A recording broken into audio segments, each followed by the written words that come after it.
Hello my dear students, मैं हूं मुदिता और आप सभी का स्वागत है मुदिता आईएएस वॉरियर्स में। क्लास 9 ये आपकी सामाजिक विज्ञान की मूल्यांकन कार्यपत्रक है जिसे हम आकलन कार्यपत्रक भी कहते हैं और 18 अगस्त को आपको स्कूल की तरफ से दी जाएगी। देखिए, आपको आकलन कार्यपत्रक बहुत ही ध्यानपूर्वक करना है। आपको इसके अलग से मार्क्स दिए जाएंगे। 6 to 8 को भी शुरू कर दिया गया है वर्कशीट देना, असेसमेंट वर्कशीट देना, तो बहुत ध्यान से करिए इसे, ठीक है। वर्कशीट अगर आप छोड़ देते हो तो कोई दिक्कत नहीं है, लेकिन जो असेसमेंट वर्कशीट है इसे अगर आपने छोड़ दिया तो दिक्कत हो जाएगी, ठीक है। चलिए देख लेते हैं क्या क्या क्वेश्चन है। निम्नलिखित प्रश्नों के सही विकल्पों के सामने दिए गए पेन गोले को पेन या पेंसिल की सहायता से आपको भरना है। 10 क्वेश्चन है, सभी प्रश्न 1 अंक के हैं, ठीक है। पहला प्रश्न है, सिंधु और सतलुज नदी के बीच में स्थित हिमालय का भाग कहलाता है।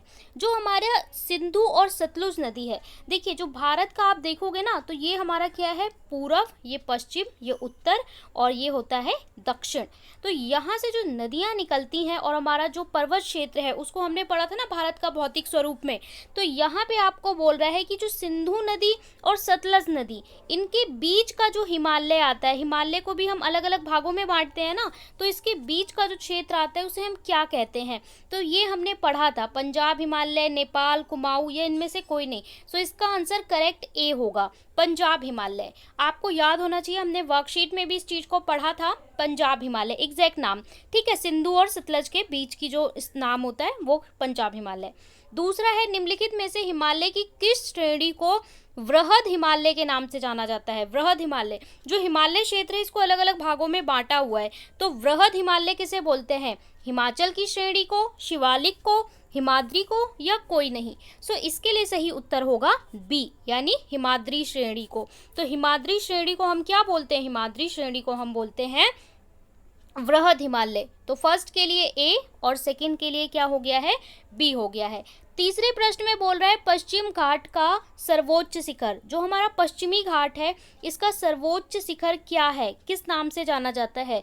तो यहाँ दिया है महेंद्रगिरी, एवरेस्ट, नंदा देवी या अन्नौई।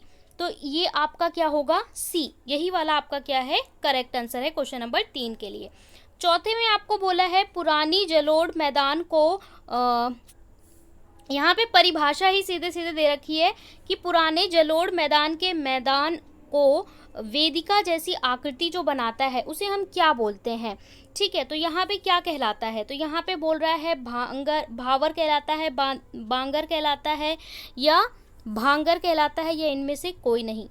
4 के लिए आपका क्या होगा, बी, क्योंकि यहाँ पे कैसी मिट्टी की बात कर रहे हैं, जलोढ़ मैदान को वेदिका जैसी आकृति और वो भी पुराने, तो यहाँ पे पुरानी मिट्टी है तो कौन से होगा, भांगर होगा। B is the correct answer question number 4। Question 5 में बोल रहा है, निम्नलिखित में से कौन सी आकृति ज्वालामुखी निक्षेप से बनी है। ज्वालामुखी निक्षेप का मतलब है कि जो आपने देखा है ना पहाड़ में ज्वालामुखी फटती है, ठीक है, जिसे हम बोलते हैं ज्वालामुखी का केंद्र होता है, तो यहाँ से जो लावा निकलता है उसके निक्षेपण से, निक्षेपण मतलब कलेक्ट हो जाना, डिपोजिशन हो जाना, इकट्ठे होने से जो आकृति बनती है वो क्या कहलाती है। तो यहाँ क्वेश्चन नंबर 5 का आपका क्या हो जाएगा, बोल रहा है हिमालय पर्वत, प्रायद्वीपीय पठार, भारतीय मरुस्थल, तो क्या बनाता है, प्रायद्वीपीय पठार। प्रायद्वीपीय पठार किससे बने हुए हैं, प्रायद्वीपीय पठार वो ज्वालामुखी से निकलने वाले निक्षेप के बने हुए हैं। तो B is the correct for question number 5। 6 में बोल रहा है, भारतीय रेगिस्तान में पाए जाने वाले बालू के अर्धचंद्राकार टीले को, अर्धचंद्राकार टीले, ये लास्ट जो वर्कशीट हमने पढ़ी थी उसी में पढ़ा था, इस प्रकार की आकृति पाई जाती है अर्धचंद्राकार टीले, और ये पूरा रेत से बना होता है। तो इसको हम क्या बोलते हैं, इसको एक अलग नाम से जाना जाता है, इसका नाम होता है बारकान। तो बी इसका सही उत्तर होगा क्वेश्चन नंबर 6 के लिए, ठीक है। आगे देख लेते हैं। आगे आपसे बोला है, प्रश्न संख्या 7 से 10। अब 7 से 10 आपके जो प्रश्न हैं वो कैसे प्रश्न हैं, वहाँ पे आपको कथन दे रखा है और कारण दे रखा है, और उसके आगे आपको 4 चिन्ह दे रखे हैं A B C D, और उसके लिए आपको गोले दे रखे हैं जिसे आपको भरना है।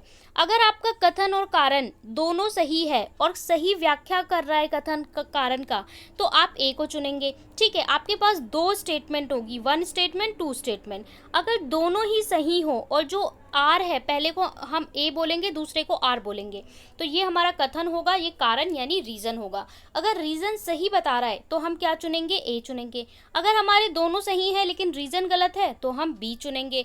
अगर हमारा ए सही है, आर गलत है तो हम सी चुनेंगे। अगर हमारा ए गलत है और आर सही है तो हम डी चुनेंगे।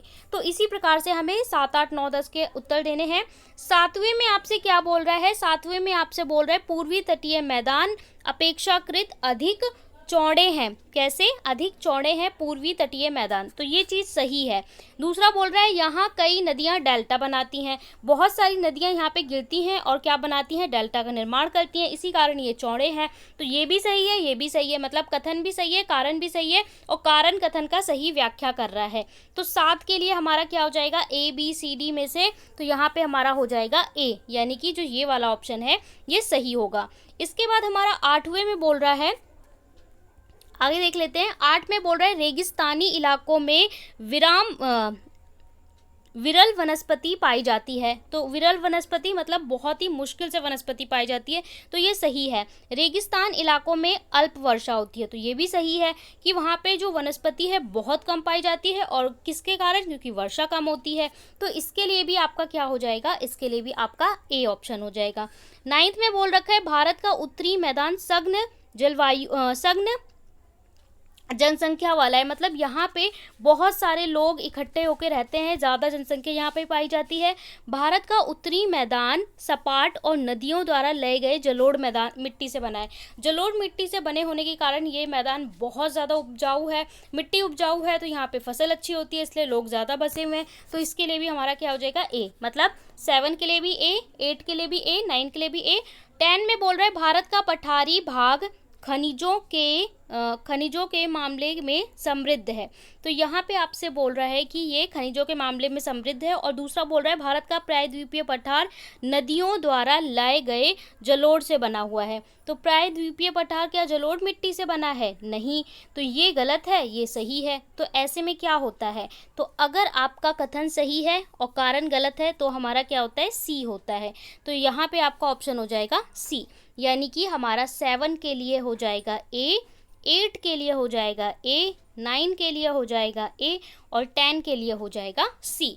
तो ये हैं आपके सारे आंसर्स। आई होप आपको वर्कशीट अच्छे से समझ में आई हो। चैनल को ज़रूर से सब्सक्राइब कर लें, बेल आइकन प्रेस कर दें, साथ में लाइक, शेयर और कमेंट करना ना भूलें।